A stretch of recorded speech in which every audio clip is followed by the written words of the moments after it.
Bismillahirrahmanirrahim. Assalamualaikum warahmatullahi wabarakatuh. Innal hamdalillah nahmaduhu wa nasta'inuhu wa nastahdihi wa nastaghfiruh wa na'udzu billahi min shururi anfusina wa min sayyiati a'malina. Man yahdihillahu fala mudilla lahu wa man yudlil fala hadiya lahu.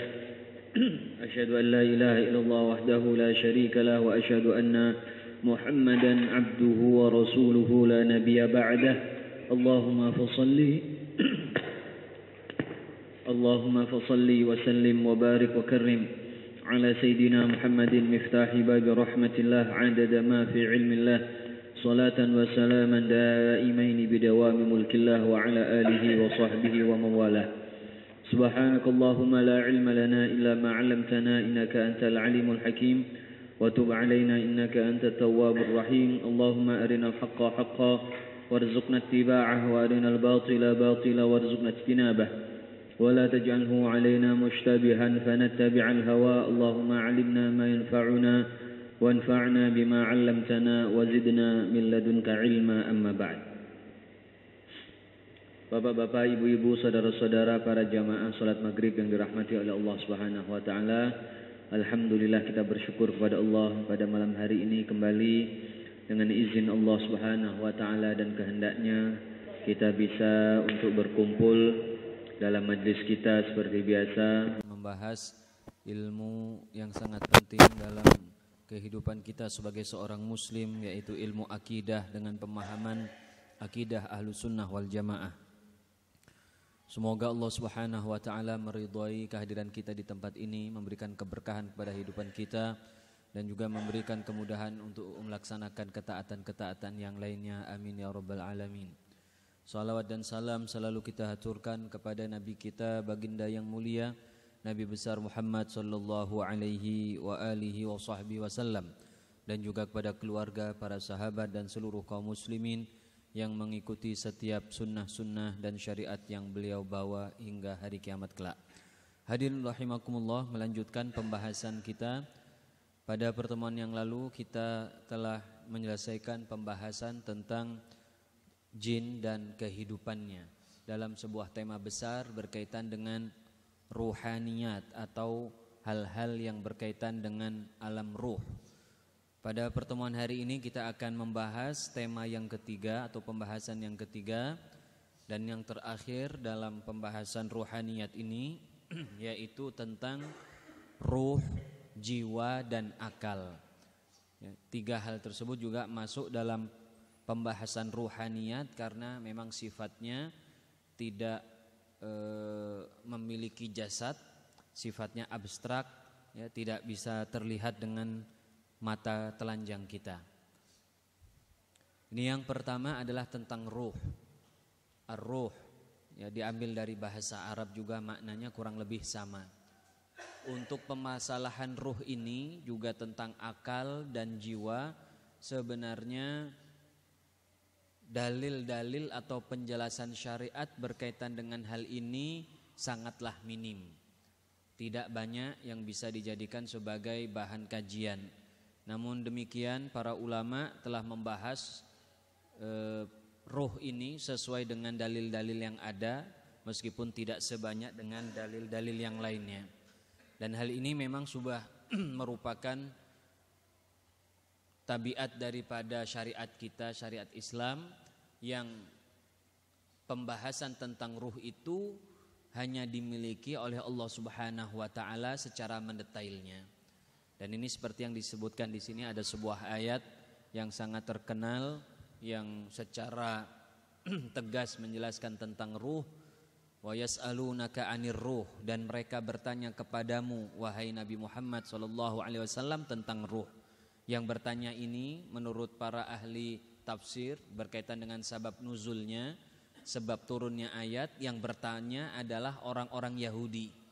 Ketika itu mereka ingin menguji kenabian dari Rasulullah sallallahu alaihi wasallam, dan mereka akan menanyakan pertanyaan yang tidak akan mungkin dijawab kecuali oleh Nabi. Lalu mereka bertanya tentang ruh ini. Yas'alunaka 'anir ruh, mereka bertanya kepadamu tentang ruh.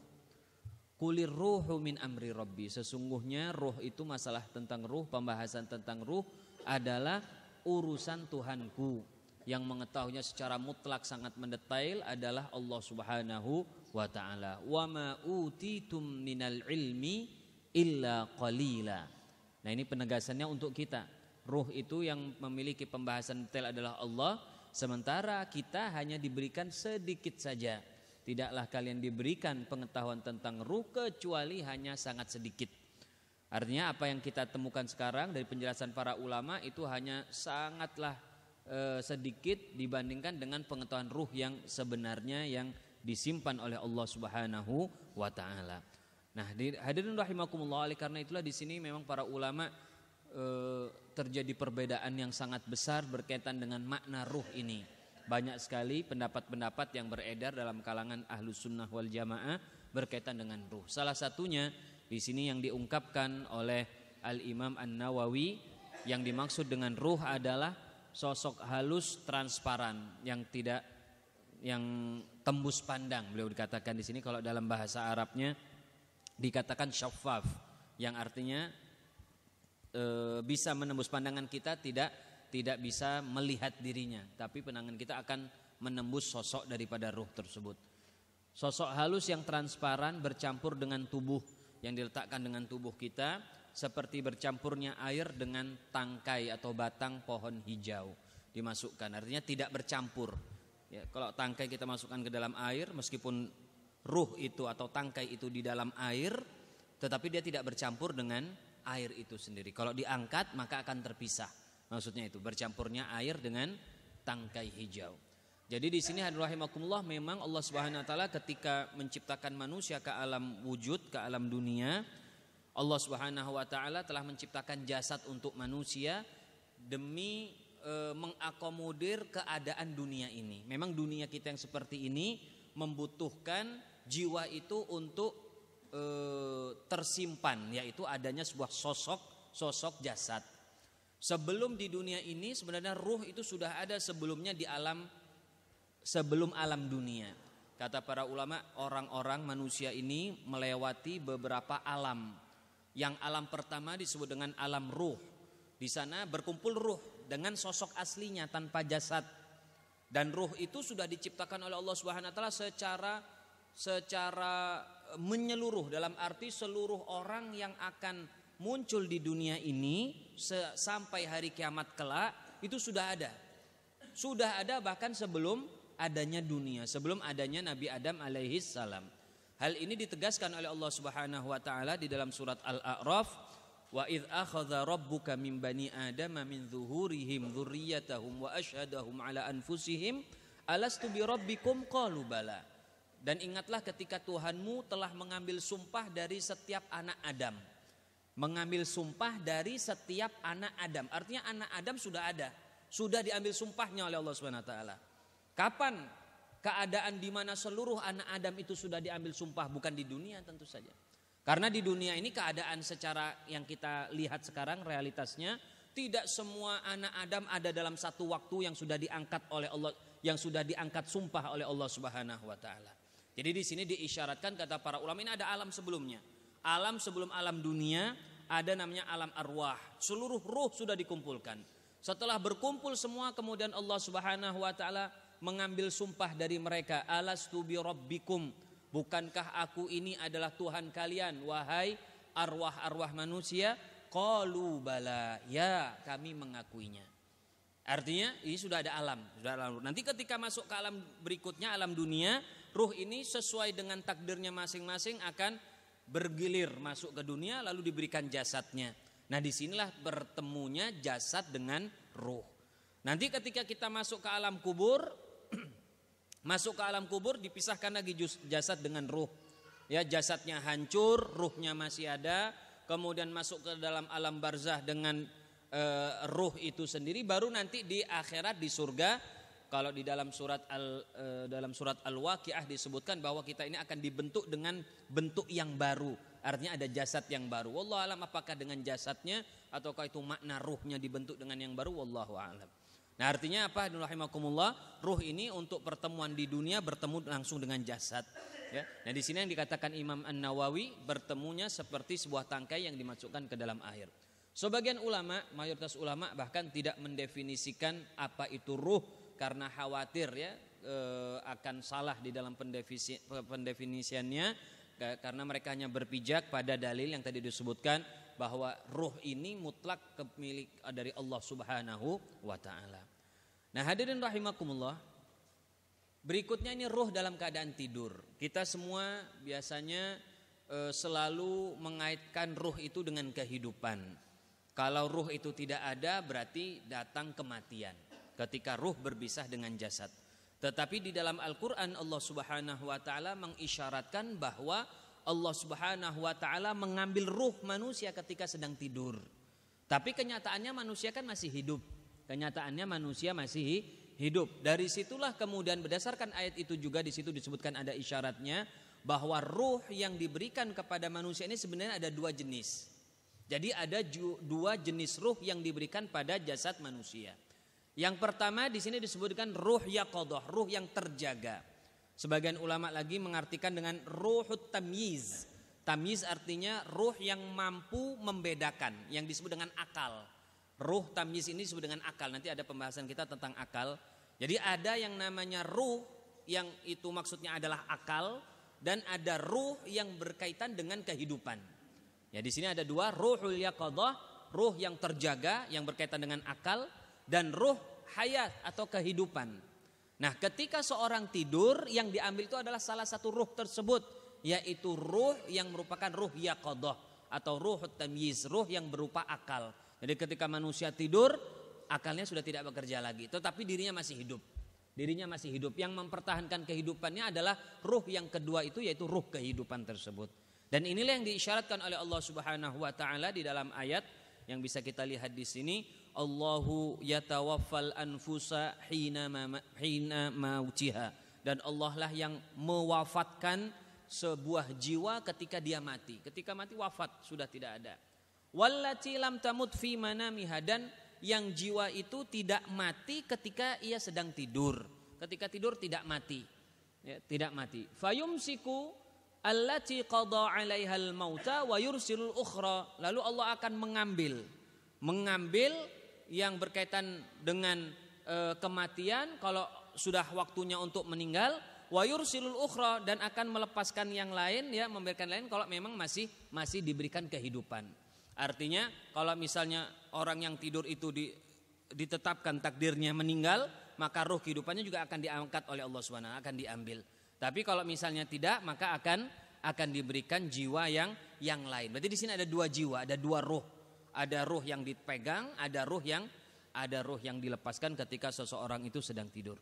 Inna fi dzalika laayatin liqaumin yatafakkarun. Sesungguhnya itu adalah tanda-tanda bagi orang-orang yang berpikir. Jadi ini adalah beberapa ayat. Di dalam ayat Al-Quran sebenarnya ada pembahasan yang lain juga tentang ruh, tapi kurang lebih ayat ini secara tegas sudah mengisyaratkan dua hal tersebut. Jadi sekali lagi menurut para ulama ketika tidur, jiwa manusia ada dua hal. Ada jiwa yang berkaitan dengan jiwa akal, yaitu ruhul yaqadhah, ruh yang terjaga, dan yang ruh kehidupan atau jiwa yang berkaitan dengan ruh yang berkaitan dengan kehidupan, yang dia itu akan mati kalau diambil oleh Allah Subhanahu wa taala. Berikutnya rahimakumullah, ini yang pembahasan berikutnya yang dibahas dalam kitab ini adalah berkaitan dengan mimpi. Di dalam mimpi seseorang didatangi dengan ada gambaran-gambaran di dalam pikirannya, ya. Apakah itu nyata atau tidak? Nah, di sini memang sesuai dengan pembahasan para ulama terdahulu, ya. Di sini saya tidak mengkaitkan dengan pembahasan ilmu yang khusus membahas tentang alam bawah sadar. Saya tidak menyebutkan di sini. Saya hanya mengikuti pembahasan dalam kitab ini. Jadi kalau misalnya ada hal-hal yang mungkin tidak sesuai dengan penelitian yang mutakhir berkaitan dengan mimpi yang didapati oleh seorang manusia dalam tidurnya, maka itu ya, katakanlah itu ilmu yang lain, ya. Nanti kita bisa mengakomodir semua ilmu tersebut. Hanya saja para ulama menyatakan mimpi adalah gambaran yang diciptakan pada pikiran seseorang yang sedang tidur. Gambaran-gambaran saja. Yang gambaran itu berdasarkan dengan apa yang ada di dalam jiwanya ketika itu. Nah, dari sinilah kemudian para ulama menyebutkan bahwa mimpi itu terbagi menjadi tiga sesuai dengan sumber dari gambaran-gambaran yang ada di dalam pikirannya. Yang pertama adalah mimpi yang benar atau ru'ya shalihah. Yang kedua mimpi yang tidak benar. Mimpi yang tidak benar ini ada 3, ada dari setan, pikiran dan hayalan, atau karena sakit. Sebagian ulama atau bahkan di dalam sebuah hadis Rasulullah SAW langsung membagi mimpi itu menjadi 3. Yang pertama mimpi yang benar, ru'ya shalihah.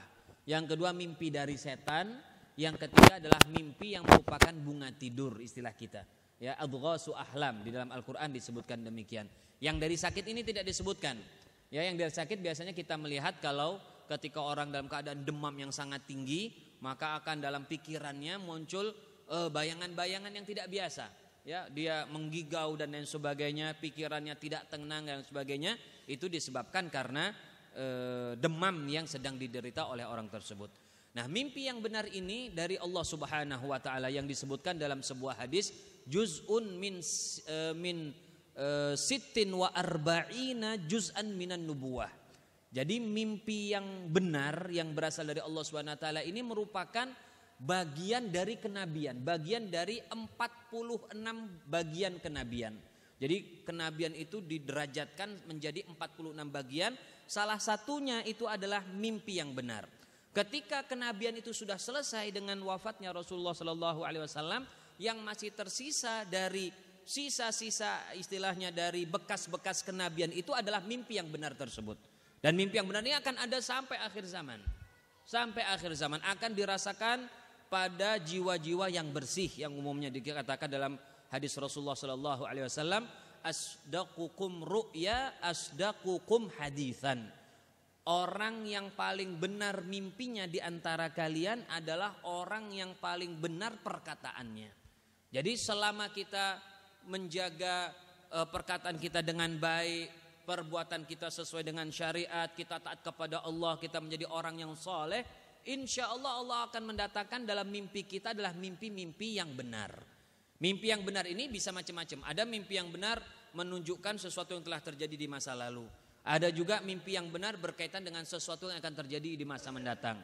Ada mungkin juga mimpi yang benar berkaitan dengan kabar baik ya kepada seseorang yang mimpi atau untuk orang lain. Bisa juga kabar yang berkaitan dengan peringatan terhadap akan terjadi keburukan pada dirinya atau pada orang lain, macam-macam.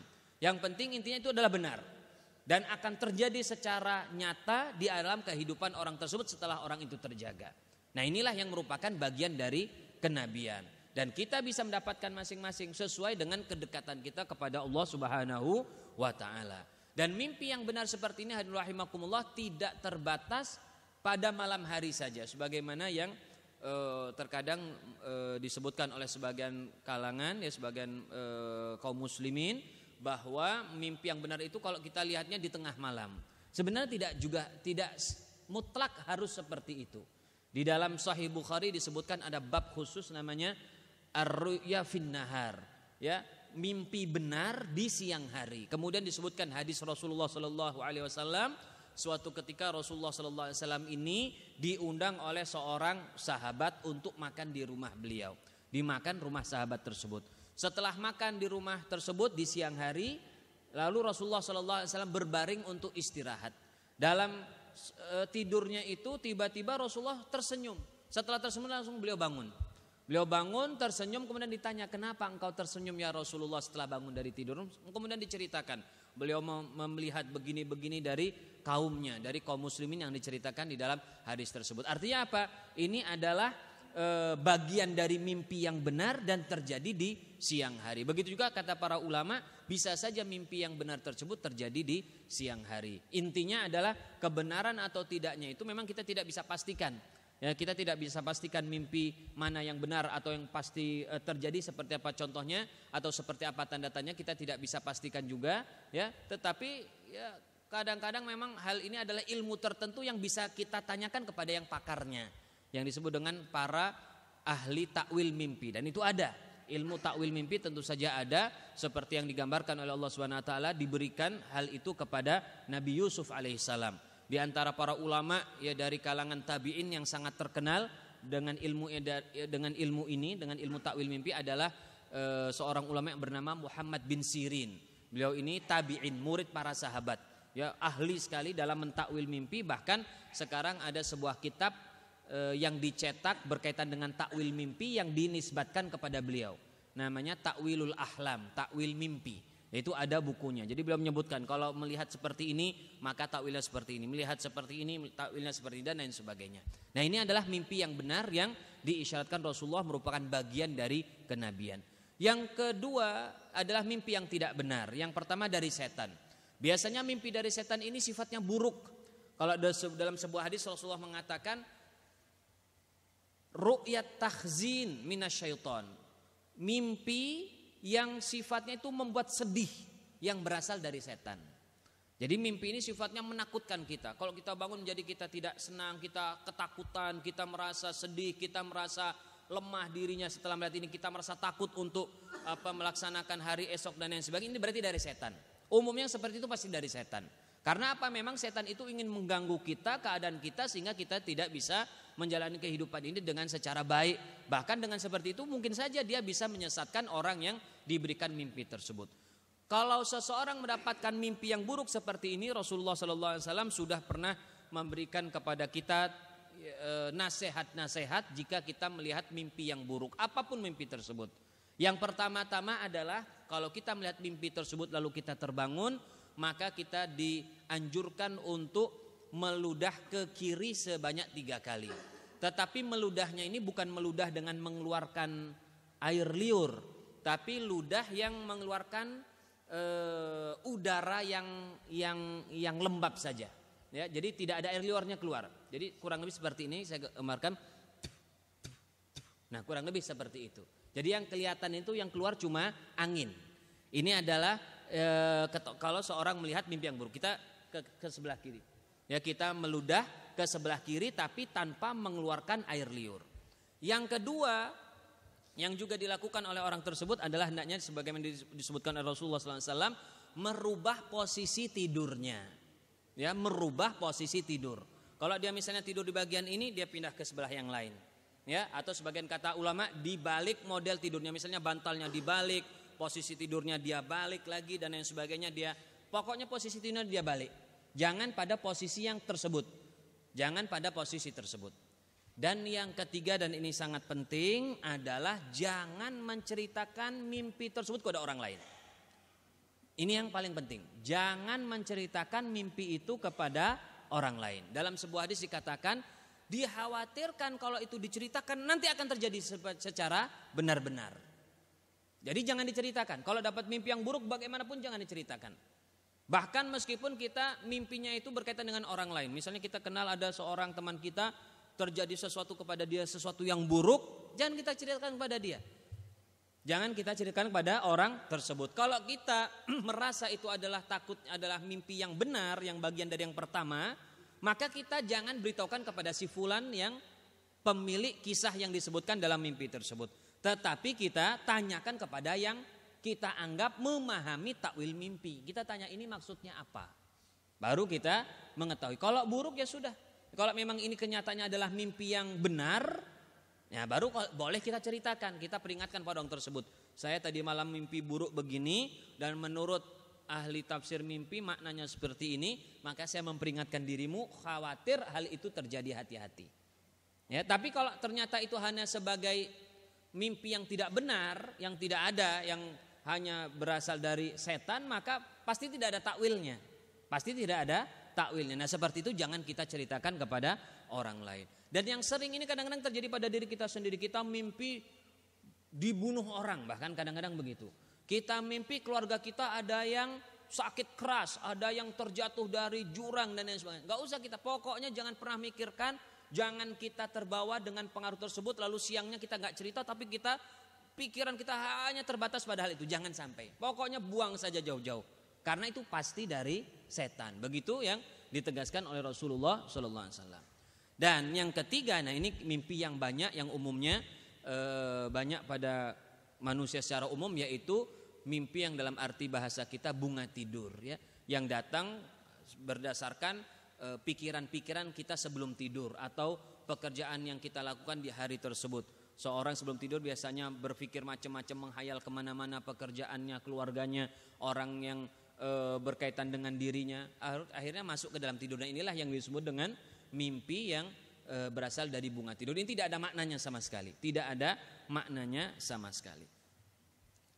Kemudian yang ketiga adalah mimpi karena sakit. Ya, ini yang biasanya terjadi pada orang yang demam. Ini mimpinya biasanya sangat aneh, tidak beraturan sama sekali, dan terjadi sangat cepat, perpindahan dari bagian ke bagiannya itu sangat cepat. Kemudian rahimakumullah, nah ini pembahasan yang kedua tentang jiwa atau an-nafsu. An-nafsu di dalam Al-Quran sebenarnya memiliki makna yang sangat beragam. Sebagian ada dikatakan sama dengan ruh. Dalam beberapa makna diartikan sebagai jasad. Ada dalam sebagian makna diartikan sebagai akal dan lain sebagainya. Jadi nafs ini, an-nafsu itu salah satu kata yang di dalam Al-Quran mengandung makna yang sangat banyak sesuai dengan konteksnya. Jadi ketika kita akan mengartikan disesuaikan dengan konteks ayat tersebut. Kadang-kadang dia berbicara tentang ruh, kadang-kadang dia berbicara tentang akal, kadang-kadang berbicara tentang diri, jasad manusia dan lain sebagainya. Nah, di sini yang umum yang terjadi jiwa, di sini yang pertama diartikan sebagai ruh. Di dalam ayat disini disebutkan walau tara idzal zalimuna fi ghamaratil mauti wal malaikatu basitu aydihim akhriju anfusakum.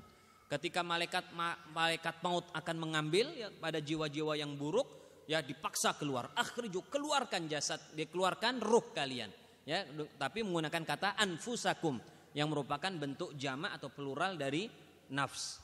Kemudian an-nafsu juga diartikan sebagai sosok yang mengetahui atau sosok yang bisa membedakan kebenaran dan kebaikan. Itu yang dimaksud dengan akal.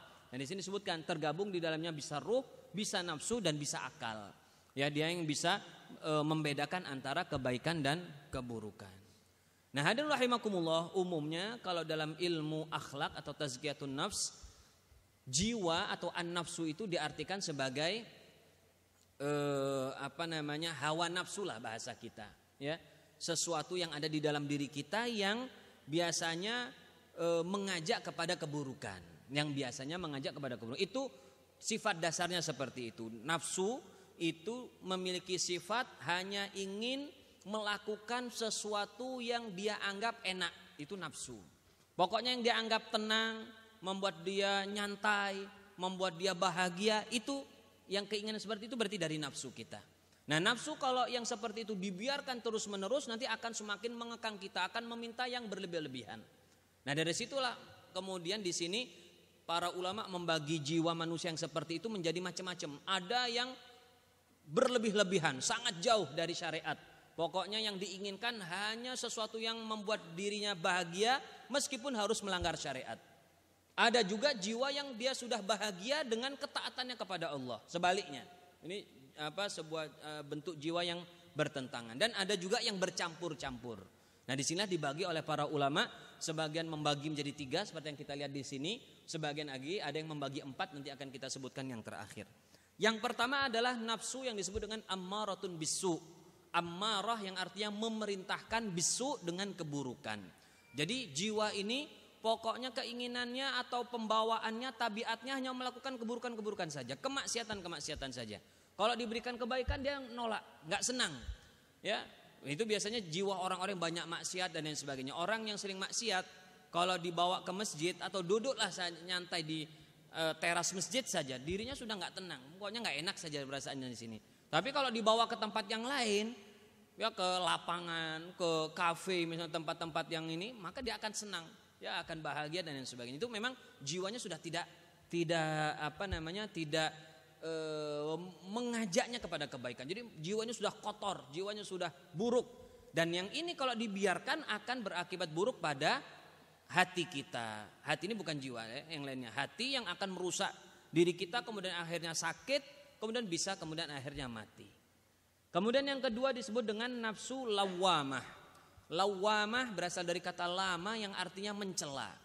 Lawamah artinya adalah nafsu yang mencela dirinya kalau dia telah melakukan kemaksiatan. Ini kadang-kadang terjadi banyak pada orang yang kehidupannya umumnya taat kepada Allah. Lalu tiba-tiba dia jatuh ya dalam kemaksiatan. Nanti sudah dia selesai kemaksiatan, lalu dia akan mencela, kenapa kamu melakukan itu? Itu kan kemaksiatan, itu kan buruk, itu kan dosa. Nanti kamu akan mendapatkan begini, kita menyesal dirinya. Itu namanya lawamah. Ya, yang mencela seseorang setelah orang itu melakukan kemaksiatan. Nah, di sini ya, yang kurang tunduk daripada syariat Allah Subhanahu wa taala. Dalam surat Qiyamah ini ada sumpah Allah Subhanahu wa taala kepada jiwa tersebut. Wala uqsimu bin nafsil lawamah, dan aku bersumpah dengan jiwa yang amat menyesali dirinya sendiri. Ya, mencela dirinya, menyesal atas perbuatan buruknya, itu disebut dengan nafsu lawamah. Nafsu ini tentu saja jauh lebih baik daripada yang pertama. Ini masih ada bagian kebaikan yang ada pada jiwa tersebut. Yang ketiga, ini jiwa yang paling tinggi, yang paling bagus, yang paling bersih, disebut dengan jiwa mutmainnah, an-nafsu al-mutmainnah. Mutmainnah berasal dari kata itma'anna, yang artinya adalah tenang. Tenang artinya dia sudah tenang dengan ketaatan kepada Allah Subhanahu wa taala. Kalau dia melakukan ketaatan, merasa dirinya bahagia, merasa dia dekat terus, dia tidak mau melakukan yang buruk-buruk. Selalu yang dalam pikirannya, perbuatannya adalah kebaikan, ya, dan ketaatan kepada Allah Subhanahu wa taala. Dan inilah yang diisyaratkan di akhir daripada surat Al-Fajr, ya ayyatuhan nafsul mutmainnah irji'i ila rabbiki radiyatan mardiyah fadkhuli fi ibadi wadkhuli jannati.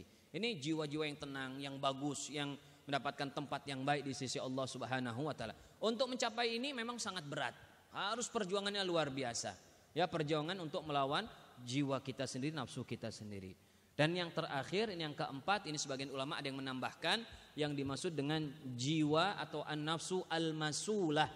Masulah artinya mencampur adukan antara kebaikan dan keburukan. Dia ini antara kebaikan dan keburukannya sama-sama banyaknya. Sama-sama banyaknya. Beda dengan yang lawamah tadi. Yang lawamah itu kebaikannya umumnya lebih banyak. Karena lebih banyak, jadi kalau dia terjatuh pada keburukan, dia akan mencela, kenapa kamu melakukan ini? Dianggap buruk, dia menyesali dirinya. Tapi kalau masulah, ini campur. Jadi kalau dia sudah terjadi, dia berasa, sudahlah tidak apa-apa, nanti kita taubat, kita minta ampun kita, dan lain sebagainya. Karena apa? Kebaikan dan keburukannya kurang lebih imbang, sama. Jadi dia melakukan kebaikan seperti hal biasa aja, melakukan keburukan juga dianggap tidak apa-apa. Jadi sepertinya jalan begitu saja. Jiwanya ini, ya bisa dianggap jiwa yang masulah ini jiwa yang sakit. Ini sudah masuk tahap yang sakit, ya, bukan yang sehat lagi. Ini sudah sakit yang harus segera diobati. Karena kalau terus-menerus dia seperti itu, nanti dia akan masuk ke dalam jiwa yang pertama tadi, yaitu ammarah bisu, yang selalu mengajak kepada keburukan. Kemudian rahimakumullah, ini pembahasan yang terakhir tentang akal, ya. Nah, akal ini juga di dalam Al-Qur'an termasuk kata yang banyak sekali disebutkan, puluhan kali kalimat akal ini disebutkan dengan berbagai kalimat turunannya, ya, dan berbagai maknanya. Dan di sini para ulama juga berbeda pendapat. Ada yang mengatakan akal itu adalah ruh, ada juga dianggap jiwa seperti dua kalimat yang pertama yang sudah kita jelaskan. Atau sesuatu yang membedakan antara yang baik dan buruk, atau juga sesuatu yang mampu memahami hal-hal yang sepele tanpa bukti. Maksudnya memahami sesuatu yang sepele tanpa bukti itu adalah sesuatu yang misalnya saya katakan papan ini katakanlah lebih besar dari buku ini. Ya, saya kalau tanya mana yang lebih besar antara buku saya ini dengan papan ini, kita semua sudah pasti tahu yang lebih besar ini. Apa kita perlu bukti bahwa yang besar ini papan ini lebih besar daripada buku kita? Tidak perlu bukti. Nah, itulah yang disebut dengan akal. Ya, artinya hal-hal yang sangat sepele. Ini sebagian ada yang mengartikan seperti itu. Kemudian ada yang tawakuf, tidak berpendapat, tidak memberikan pendapat apa yang dimaksud dengan akal. Dan masih banyak lagi. Di sini saya tidak sebutkan semuanya pendapat para ulama berkaitan dengan akal, dan tidak banyak dibahas juga berkaitan dengan akal ini. Ya, umumnya adalah apa yang ada di dalam pikiran manusia yang bisa membedakan antara kebaikan dan keburukan. Akal ini di dalam syariat memiliki posisi yang sangat penting untuk menentukan apakah orang itu wajib melaksanakan syariat atau tidak. Seorang yang memiliki akal wajib melakukan syariat. Kalau tidak ada akalnya, hilang akalnya, maka dalam keadaan hilang akal tersebut, maka seluruh kewajiban syariat tidak berlaku pada diri orang tersebut. Oleh karena itu dalam semua hukum fikih selalu syarat dalam tata laksananya yang paling penting adalah orang itu harus berakal. Kalau tidak berakal, seluruh ibadah apapun tidak wajib.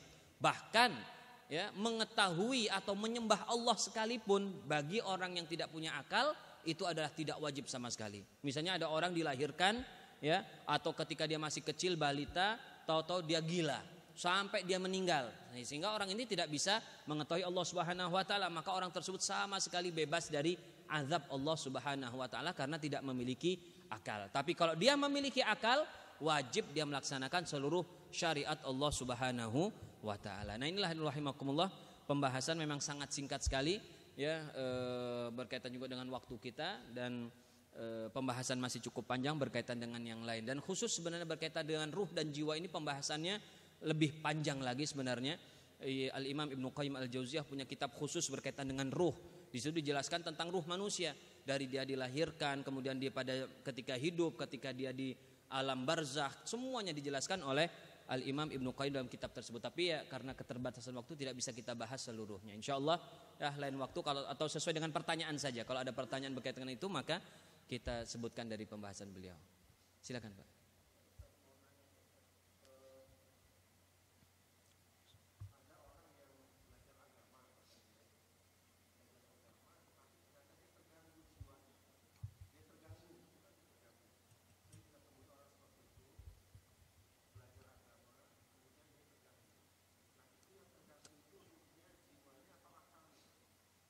Terganggu di sini maksudnya dia memiliki perilaku yang berbeda ya.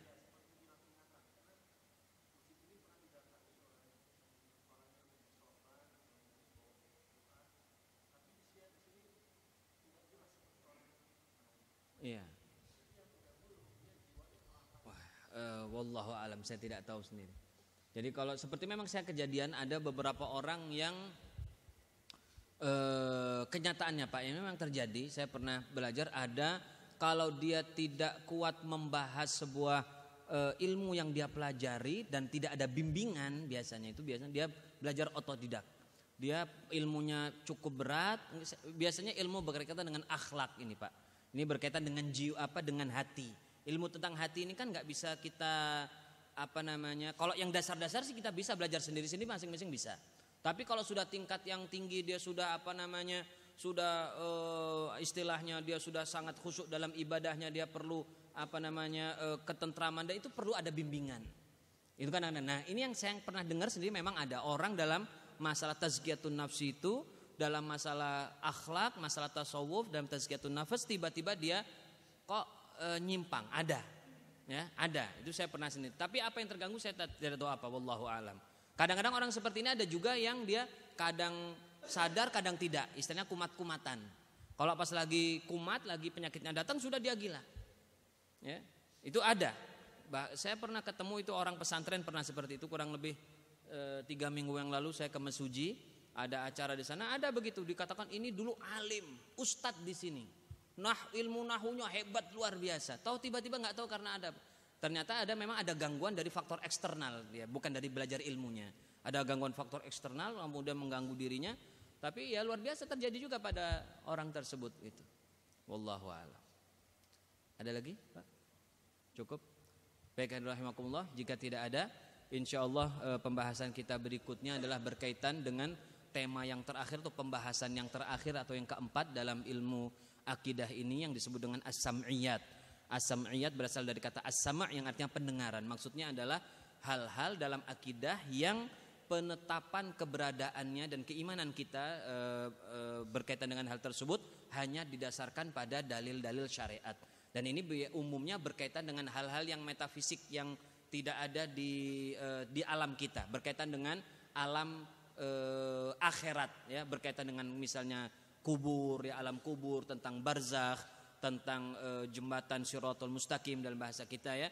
Kemudian ada mizan atau timbangan amal, tentang hisab, tentang azab, tentang surga dan neraka. Semuanya itu akan insyaallah dalam kita bahas terbagian dengan as-sam'iyat, yang semuanya didasarkan pada dalil-dalil syariat tersebut, yang tidak ada penjelasan sama sekali di alam kita ini. Nah, insyaallah akan kita bahas mulai pertemuan yang akan datang. Demikian rahimakumullah pembahasan kita pada hari ini. Semoga apa yang telah kita pelajari dan kita dengar bisa menjadi ilmu yang bermanfaat bagi kita semua, dan kita bisa menambah keimanan kita dan akidah kita semakin kuat di dalam agama Islam ini dengan syariat dan pemahaman Ahlus Sunnah wal Jamaah. Demikian rahimakumullah. Mohon maaf atas segala kekurangan. Aku qouli hadza astaghfirullah li wa lakum wa sallallahu ala sayidina Muhammadin nabiyil ummi wa ala alihi washabihi ajmain walhamdulillahi rabbil alamin. Wassalamualaikum warahmatullahi wabarakatuh.